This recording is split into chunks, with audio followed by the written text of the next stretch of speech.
السلام علیکم ورحمۃ اللہ وبرکاتہ۔ 2-3 دن میں شب برات آنے والی ہے۔ کیا آپ کو معلوم ہے کہ شب برات کی فضیلت کیا ہے؟ اس کی اہمیت کیا ہے؟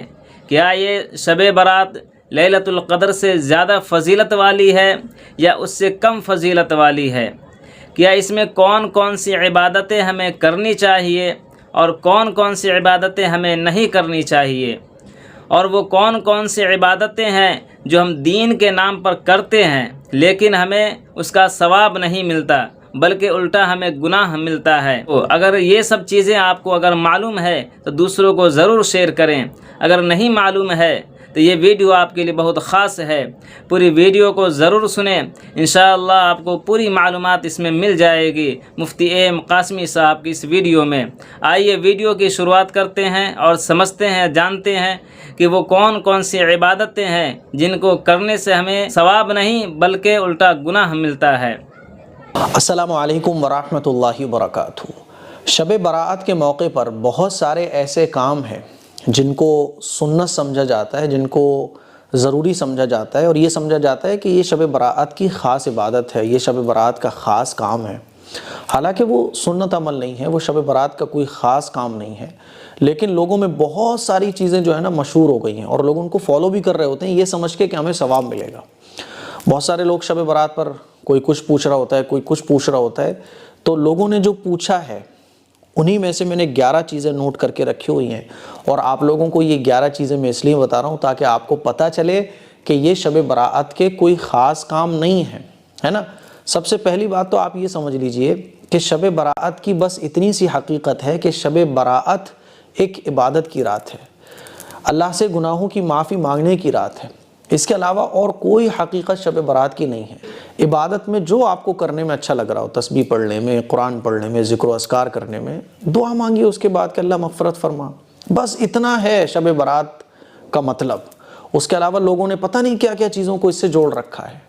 تو 11 کاموں کو دھیان سے سنیے، اور یہ میں آپ لوگوں کو اس لیے بتا رہا ہوں تاکہ آپ لوگوں کو صحیح چیزیں پتہ چلیں اور غلط چیزوں سے آپ بچو، کیونکہ ضروری نہیں ہے کہ جو آپ کام کر رہے ہو تو کتنی ہی اچھی نیت سے کرو، لیکن اللہ اور اللہ کے رسول کے طریقے کے مطابق اگر وہ نہیں ہوگا تو وہ بدعت بن جائے گا، ہے نا۔ اور بہت سارے کام تو ایسے ہیں شب برات کے موقع پر جو لوگ دین سمجھ کے کر رہے ہوتے ہیں، حالانکہ وہ دین ہے ہی نہیں ہے۔ تو وہ 11 کام میں نے نوٹ کر کے رکھے ہوئے ہیں۔ پہلا ہے غسل کرنا۔ شب برات کا خاص غسل آپ کو سوشل میڈیا پہ بتایا جائے گا کہ شب برات پر مغرب کی نماز کے بعد اس طرح سے 7 بیری کے پتے لے کے ایسے غسل کرو، پھر ایسے نہا لو، ایسے اس پانی کو پی جاؤ، ہے نا۔ اور لوگ پوچھتے بھی ہیں، تو میں ان سے کہتا ہوں اللہ کے بندو، ہمارے نبی نے جو ہے نا جمعے میں غسل کرنا سنت قرار دیا ہے نا، کہ جمعے کو غسل کرنا چاہیے، عید پر غسل کرنا چاہیے، ہے نا، اور جب ناپاک ہو جاؤ تب غسل کرنا چاہیے۔ لیکن ایسا کون سا غسل ہے کہ 7 بیری کے پتوں سے ہوتا ہو اور شب برات میں مغرب کے بعد ہوتا ہو؟ کوئی حدیث میں تو ہوگا نا، کسی حدیث میں تو حضور نے بیان فرمایا ہوگا نا، تو ایسی کوئی حدیث نہیں ہے۔ اسی لیے اس طرح کے غسل کو شب برات کا غسل کہہ کر کرنا اور شب برات کا غسل سمجھنا یہ بالکل ہی دین کے خلاف ہے۔ نارمل آپ غسل جب چاہو جب کر سکتے ہو، صبح کرو شام کو کرو، نو پرابلم، لیکن اس کو جو ہے نا سوشل میڈیا پہ شب برات کا غسل کہہ کے شیئر کیا جاتا ہے کہ شب برات کا غسل، اور لوگ بڑی فکر سے جو ہے نا مغرب کی نماز کے بعد شب برات کا غسل سمجھ کے کرتے ہیں۔ تو آپ کا عقیدہ اگر درست نہیں ہوگا، میں ایک مثال دے کے آپ کو سمجھاتا ہوں کہ اگر عقیدہ درست نہیں ہوگا تو جو کام آپ کر رہے ہو تو عبادت ہی کا کام کیوں نہ کر رہے ہو آپ، لیکن وہ بدعت بن جاتا ہے۔ دیکھو 2 رکعت نفل نماز پڑھنا یہ ثواب کا کام ہے نا، لیکن کوئی شخص مان لیجئے مسجد میں جماعت کھڑی ہو گئی ہو، فرض نماز جماعت کھڑی ہو گئی ہو، فرض نماز لوگ پڑھ رہے ہوں، ہے نا، لیکن وہ نفل نماز پڑھ رہا ہو یا وہ قرآن مجید کی تلاوت کر رہا ہو، اور وہ قرآن مجید کی تلاوت اس وقت میں کرنے کو یا 2 رکعت نفل نماز پڑھنے کو ثواب کا کام زیادہ سمجھ رہا ہے، فرض نماز سے بھی بڑا ہوا، تو اس کو بے وقوف کہا جائے گا، اور وہ شخص گنہگار ہوگا، حالانکہ وہ قرآن مجید پڑھ رہا ہے۔ کیوں گنہگار ہوگا؟ کیونکہ فرض نماز وہ چھوڑ کے پڑھ رہا ہے، تو اس کو یہی کہا جائے گا بھائی فرض نماز پڑھو، آپ قرآن مجید کی تلاوت اس کے بعد کرنا، لیکن وہ یہی سمجھ رہا ہے کہ نفل نماز کا ثواب زیادہ ہے، تو اس کو سمجھایا جائے گا کہ بھائی نفل نماز کو نفل نماز کا ثواب اور نفل نماز کو آپ نفل سمجھ کے پڑھو، اس کی پوزیشن وہیں پر رکھو آپ، کیونکہ اگر آپ نفل کی پوزیشن کو فرض سے بڑھا دو گے تو یہ بدعت ہے۔ تو اسی لیے میں آپ کو سمجھا رہا ہوں کہ غسل آپ جب چاہو جب کرو، لیکن آپ جب ایک خاص ٹائم میں غسل کرنے کو فضیلت والا سمجھ رہے ہو، حالانکہ حضور نے اس کی فضیلت کو نہیں بیان فرمایا۔ بھائی کسی بھی وقت میں کوئی عمل کرنے کی فضیلت حضور بیان فرماتے ہیں، کیونکہ حضور کے پاس وحی آتی ہے نا، تو حضور نے ساری فضیلتیں بیان فرما دی۔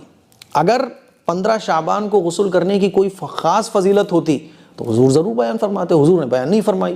تو جب حضور نے بیان نہیں فرمائی، کسی بھی حدیث میں اس کا ذکر نہیں آیا، تو اب یہ جو فضیلت بتائی جا رہی ہے تو یہ ایکسٹرا فضیلت ہے جو قرآن و حدیث سے ثابت نہیں ہے۔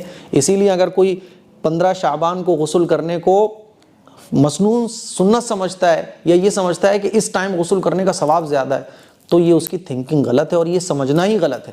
اسی لیے عقیدہ درست کیجئے کہ 15 شعبان کا کوئی بھی غسل قرآن و حدیث سے ثابت نہیں۔ آپ غسل ویسے ہی کرنا چاہو کر لو، لیکن 15 شعبان کا کوئی غسل، شب برات کا کوئی غسل نہیں ہے، ٹھیک ہے؟ پہلا کام۔ دوسرا کام، ساری رات جاگنا ضروری ہے۔ کچھ لوگ یہ سمجھتے ہیں کہ ساری رات جاگنا ضروری ہے، تو اچھے طریقے سے آپ سمجھ لیجئے کہ شب برات ہے نا، یہ ایک عبادت کی رات ہے، یہ کوئی منانے کی رات نہیں ہے۔ جیسے لوگ جو ہے نا شب برات منائیں گے، شب برات منائیں گے، تو یہ ایک عبادت کی رات ہے، کوئی منانے کی رات نہیں ہے۔ آپ 4 گھنٹے جاگو، 5 گھنٹے جاگو، 2 گھنٹے جاگو، جتنا بھی ٹائم جاگو عبادت ہے، عبادت کرنا۔ نوجوان کیا کر رہے ہوتے ہیں میرے بھائیوں، آپ لوگ سب جانتے ہو، رات بھر جو ہے نا گشت چل رہے ہوتے ہیں، بائکوں سے دوڑا جا رہا ہوتا ہے، دکانیں کھلی ہوتی ہیں، تو آپ 6 گھنٹے جاگ رہے ہو، 1 گھنٹہ آپ نے عبادت کی، 5 گھنٹے آپ غیبتوں میں، چغلیوں میں آپ کا ٹائم برباد ہو گیا۔ تو ساری رات جاگنا ضروری نہیں ہے، جتنا بھی ٹائم آپ جاگو اپنی طاقت کے بقدر اتنی دیر عبادت کرو، ٹھیک ہے؟ اور ایک بات اور میں آپ لوگوں کو سمجھا دوں کہ شب برات اور لیلۃ القدر میں لیلۃ القدر کی فضیلت زیادہ ہے۔ ایک بڑی غلط فہمی ہمارے معاشرے میں یہ بھی پھیلی ہوئی ہے کہ شب برات لیلۃ القدر سے بھی بڑی رات ہے، اور یہ سمجھا جاتا ہے کیونکہ شب برات میں دیکھو آپ سب لوگ جاگ رہے ہوں گے اور لیلۃ القدر میں بھلے سناٹا ہوتا ہے، تو شب قدر اور شب برات میں زمین آسمان کا فرق ہے، ٹھیک ہے؟ تو دوسرا کام، ساری رات جاگنا ضروری نہیں ہے۔ آپ کو جتنی ہمت اللہ نے دی ہے، جتنی طاقت دی ہے، اتنا آپ جاگو، لیکن جتنا بھی جاگو اللہ کی عبادت میں ٹائم اسپینڈ کرو۔ نمبر 3، خاص عبادت کرنا۔ سوشل میڈیا پہ بتایا جا رہا ہے شب برات کی اتنی رکعت نفل نماز پڑھو، پھر کوئی بتا رہا ہے کہ ایسے پڑھو، پہلی رکعت میں آیت الکرسی پڑھو، دوسری رکعت میں جو ہے نا 10 بار سورہ اخلاص پڑھو، یہ پڑھو وہ پڑھو۔ تو شب برات کی کوئی بھی خاص عبادت نہیں ہے۔ میں نے شروع میں ہی آپ کو ایک شارٹ طریقہ بتایا کہ شب برات ایک عبادت کی رات ہے بس، اور اللہ سے گناہوں کی مغفرت مانگنے کی رات ہے، بس اتنا خلاصہ ہے شب برات کا۔ خاص عبادتیں سوشل میڈیا پہ چل رہی ہیں، تو کوئی بھی خاص عبادت شب برات کی نہیں ہے، ٹھیک ہے؟ چوتھی چیز کہ نفل عبادت جماعت سے پڑھنا۔ بعض مسجدوں میں دیکھا جاتا ہے نا کہ صلاۃ التسبیح کی نماز جو ہے نا وہ جماعت سے سب لوگ پڑھ رہے ہوتے ہیں، تو نفل جتنی بھی عبادتیں ہیں وہ تنہا کی جاتی ہیں، جماعت سے نہیں کی جاتی۔ اسی لیے نفل عبادت جماعت کے ساتھ کرنا یہ بالکل درست نہیں ہے۔ بہت ساری مسجدوں میں اس طرح سے نمازیں پڑھی جاتی ہیں جو کہ بالکل غلط ہے، ٹھیک ہے؟ نمبر 5، عورتوں اور مردوں کا اجتماع، یہ بھی غلط ہے۔ مان لیجیے عورتیں بھی بیٹھی ہوئی ہیں، مرد بھی بیٹھے ہیں، کوئی پردے کا لحاظ نہیں ہے، اور شب برات کے موقع پہ جو ہے نا اجتماع چل رہے ہیں، عورتیں بھی بیٹھے ہوئے ہیں، مرد بھی بیٹھی ہوئی ہیں، تو یہ غلط ہے۔ کوئی بھی اجتماع اس طرح سے کرنا جس میں مرد عورتوں کے پردے کا کوئی خیال نہیں ہے، یہ بالکل بھی درست نہیں ہے۔ نمبر 6، حلوہ بنانے کو ضروری سمجھنا۔ میرے عزیز بہنوں، میں آپ لوگوں سے ایک بات پوچھنا چاہتا ہوں، دیکھو حلوہ آپ پورے سال میں کبھی بھی بناؤ، ہے نا، لیکن ایسی مبارک رات جس میں ہمیں عبادت کرنا چاہیے، حلوہ تو آپ بھی بنا لو، اگلے دن بنا لو، ہے نا، پورے مہینے بناؤ، روزہ بنا کے کھاؤ، حلوے کون منع کر رہا ہے؟ لیکن آپ سوچو ذرا کہ یہ جو قیمتی رات ہمیں مل رہی ہے اللہ تعالیٰ کی طرف سے، تو ہم نے مان لیجیے 2 گھنٹے حلوے میں لگائے، تو 2 گھنٹے ہم عبادت کر لیں، ہے نا۔ حلوہ کیوں ہم حلوے میں اپنا ٹائم برباد کر رہے ہیں؟ حلوہ تو ہم صبح بھی بنا سکتے ہیں نا، ہے نا۔ جیسے ہی شب برات آتی ہے تو دالیں پسوانے کی جو ہے نا چکیاں تک لگ جاتی ہیں، لوگ پیسے لے کے دالیں بھی پیس رہے ہوتے ہیں، لائنیں لگی ہوتی ہیں۔ تو یہ عبادت کی رات ہے، حلوے پکانے کی رات نہیں ہے۔ اور اگر آپ یہ سمجھتے ہو کہ شب برات میں حلوہ بنانا ضروری ہے تو یہ بھی غلط ہے، کیونکہ اگر حلوہ بنانا ضروری ہوتا تو ہمارے نبی ضرور بیان فرماتے۔ تو ایسا کوئی بھی عمل صحابہ سے بھی ثابت نہیں ہے کہ صحابہ اکرام حلوے بناتے ہوں شب برات میں۔ تو حلوے کھانے کی ایک چیز ہے، کھانے کی چیز تو آپ کبھی بھی بناؤ، اور کھانے کی چیز بنانا کبھی بھی عبادت نہیں ہوتا۔ اسلام میں روزہ تو عبادت ہے، لیکن کھانا عبادت کبھی بھی نہیں ہے، بھوکا رہنا تو عبادت ہے نا۔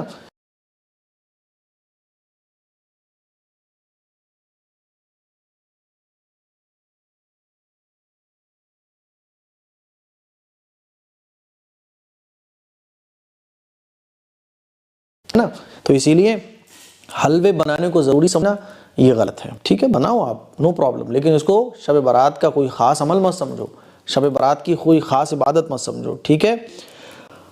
7واں کام ہے بازی کرنا۔ آپ کے پٹاخے چھوڑے جاتے ہیں نا، آتش بازی ہو رہی ہوتی ہیں، گھر کو سجایا جا رہا ہوتا ہے، تو یہ تمام چیزیں جو ہے نا ان کی بے اصل ہے، تو بالکل فضول خرچی ہے، پیسے کی بربادی ہے، ٹھیک ہے۔ 8واں عمل ہے بیوہ عورتوں کا بن سنور کر بیٹھنا۔ بیوہ عورتیں یعنی مان لیجئے ان کے شوہر کا انتقال ہوا اس سال، تو وہ بن سنور کے بیٹھتی ہیں، اور عقیدہ یہ ہوتا ہے کہ میرے شوہر کی روح آئے گی گھر پہ، تو وہ روح مجھے نوا سوا دکھے گی تو وہ خوش ہوگی۔ ایسا عقیدہ نہیں دوست، ایسا کچھ نہیں ہوتا، جو دنیا سے چلا گیا وہ واپس نہیں آتا۔ تو بیوہ عورتوں کا اس عقیدے کے ساتھ بن سنور کر بیٹھنا بالکل غلط ہے۔ بعض لوگ جو ہے نا اس کو عرفے کا دن بھی کہا جاتا ہے، تو شب برات سے ایک دن پہلے غالباً اس طرح سے لوگ کرتے ہیں، تو اس کی کوئی اصل نہیں ہے، ٹھیک ہے۔ 9واں کام ہے عرفہ منانا، اور عرفے کے دن میں نے آپ کو بتایا کہ 14 تاریخ میں شاید یہ عرفے کا دن منایا جاتا ہے۔ اس میں 7 طریقے کے لوگ کھانے بناتے ہیں، اور یہ سمجھتے ہیں کہ جو دنیا سے ہمارے اپنے اس سال چلے گئے وہ گھر پہ آئیں گے تو وہ کھانوں کی خوشبو سونگیں گے، اور بیوہ عورتیں سجتی ہیں، صاف ستھرے کپڑے پہنتی ہیں، تو ان تمام چیزوں کی کوئی بنیاد نہیں ہے، کوئی اصل نہیں ہے، ٹھیک ہے۔ 10واں کام ہے قبرستان جانے کو ضروری سمجھنا۔ شب برات میں جو ہے نا تہجد کے ٹائم سحری کھانے کے بعد، جو سحری کے بعد یا سحری سے پہلے جتھے کے جتھے قبرستان جا رہے ہوتے ہیں لوگ، تو بھائی قبرستان آپ جاؤ، لیکن اس طرح سے گروپ بنا کے جانا اور اس کو ضروری سمجھنا یہ ضروری نہیں ہے۔ حضور علیہ الصلوۃ والسلام ساری زندگی میں ایک مرتبہ قبرستان گئے، تو قبرستان آپ جائیے، لیکن اس کو کوئی ضروری مت سمجھیے، یہ مت سمجھیے مان لیجیے کوئی نہیں جا رہا ہے تو آپ اس کو یہ سمجھو کہ یہ گناہ گار ہے نا، اور کسی کے پاؤں میں تکلیف ہے لیکن پھر بھی وہ جا رہا ہے، کیوں یار لوگ کیا کہیں گے، ایسا نہیں ہے۔ قبرستان جانا چاہو تو جا سکتے ہو، نہیں جانا چاہو تو کوئی بات نہیں ہے۔ 11واں کام ہے ایک دوسرے کو مبارکباد دینا، شب برات کی مبارکباد دینا، بھائی بہت بہت شب برات مبارک ہو، شب برات مبارک ہو، تو اس طرح کی مبارکباد دینے کا کوئی یہ تہوار تھوڑی ہے نا، کوئی یہ جو ہے آپ کا فیسٹیول تھوڑی ہے، عبادت کی رات ہے۔ تو یہ 11 کام ہیں جو لوگوں نے مجھ سے معلوم کیے، تو میں نے ان کے سوالوں میں سے یہ 11 کام منتخب کیے۔ اسی لیے میں آپ لوگوں سے بس یہ گزارش کرنا چاہتا ہوں کہ جو کام جس لیول پر ہے اس کو اسی لیول پر رکھ کر کرنا۔ جیسے کوئی کام سنت ہے تو سنت کو اگر آپ واجب سمجھو گے تو وہ گناہ ہے نا، کوئی اگر سنت کو فرض سمجھ لے تو یہ بھی گناہ ہے۔ تو سنت کو سنت سمجھ کے کرنا، نفل کو نفل سمجھ کے کرنا، کوئی جائز کام ہے تو اس کو جائز سمجھ کے کرنا، یہی دین ہے۔ جہاں آپ نے ایک چیز کو اس کے لیول سے ہٹا کے دوسرے لیول پر رکھا تو پھر یہ بدعت بن جاتا ہے۔ اسی لیے یہ 11 کام ہیں، اسے